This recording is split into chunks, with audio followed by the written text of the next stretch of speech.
tudo bem com vocês? Hoje eu vou explicar um pouquinho sobre raiz quadrada. Eu separei algumas atividades que foram passadas na aula passada para estar resolvendo para ajudar vocês no que vocês estão tendo um pouco mais de dificuldade, tá? Então a gente vai começar. A primeira pedia o seguinte: determine cada raiz quadrada, justificando o resultado. Então, o que eu fiz? Eu já coloquei um exemplo para facilitar, né? Então eu vou fazer o seguinte: eu tenho que lembrar que a raiz quadrada ela é o oposto à potência que foi o conteúdo estudado anteriormente. Então eu vou fazer o quê? Eu vou olhar na tabuada e vou perceber o seguinte: qual o número que ele vezes ele mesmo, ou seja, multiplicar ele por ele duas vezes, vai me dar o resultado da raiz. Então eu penso o seguinte: 3. Aí eu vou responder, eu vou justificar, porque 3 ao quadrado é igual a 9.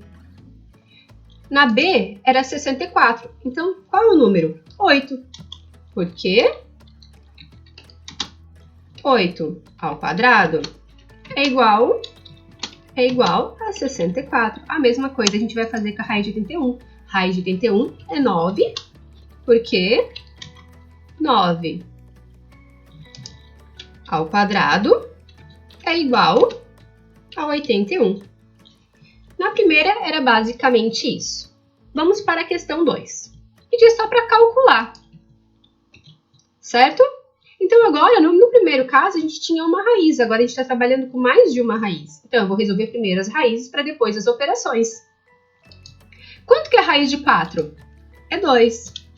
Então botei o 2. Mais, quanto que é a raiz de 0? É 0. Agora sim, 2 mais 0, 2. Essa é a minha resposta da A. Vou fazer a mesma coisa aqui. Aqui é a raiz de 64. Quanto que é a raiz de 64? É 8. Menos, quanto que é a raiz de 81? É 9. Então, a gente vai calcular. Aqui a gente tem um probleminha, né? Por quê? Porque, na verdade, eu tenho 8 e eu devo 9. Então, vai ficar menos 1. Essa questão, né, na verdade, ela é diferente das outras porque a gente tem que olhar o sinal, certo? Então, vamos para C. A C, eu tenho quem? 15. 15 não está em raiz, então 15 é 15 mesmo. Mas, agora, quanto que é a raiz de 121? É 11, porque 11 vezes 11, 121. Agora, eu posso somar, fazer a adição dos números 15 mais 11, 26 é a resposta. E chegamos ao final também da questão 2, né? Agora a gente vai para 3 também, que pedia para calcular. Ah, professora, mas é raiz e a gente não sabe raiz, a gente não entende raiz. Mas essa aqui não tem nenhum segredo. Por quê? Porque eu posso pensar que eu tenho uma raiz.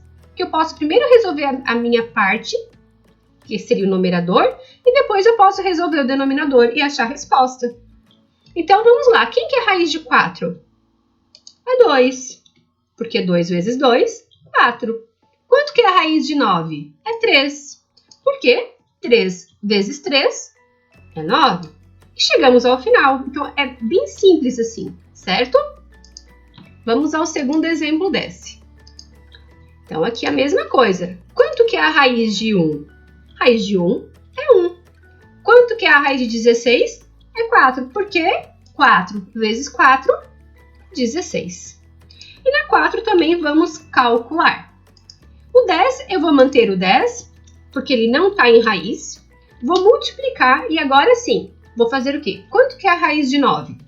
É 3. Agora que eu já resolvi a raiz, eu vou fazer o seguinte, eu vou fazer a multiplicação. 10 vezes 3 é 30. A mesma coisa eu vou fazer para a letra B, só que agora em vez de multiplicar, a gente tem uma adição. Então, o 3 eu copiei, a adição também. Agora eu vou resolver. Quanto que é a raiz de 81? É 9. Agora eu vou fazer a adição. 3 mais 9 é 12. Chegamos à resposta da letra B. A letra C, agora eu tenho duas raízes. Então, primeiro eu resolvo uma e depois eu resolvo a outra. Raiz de 64 é 8, porque 8 vezes 8 é 64.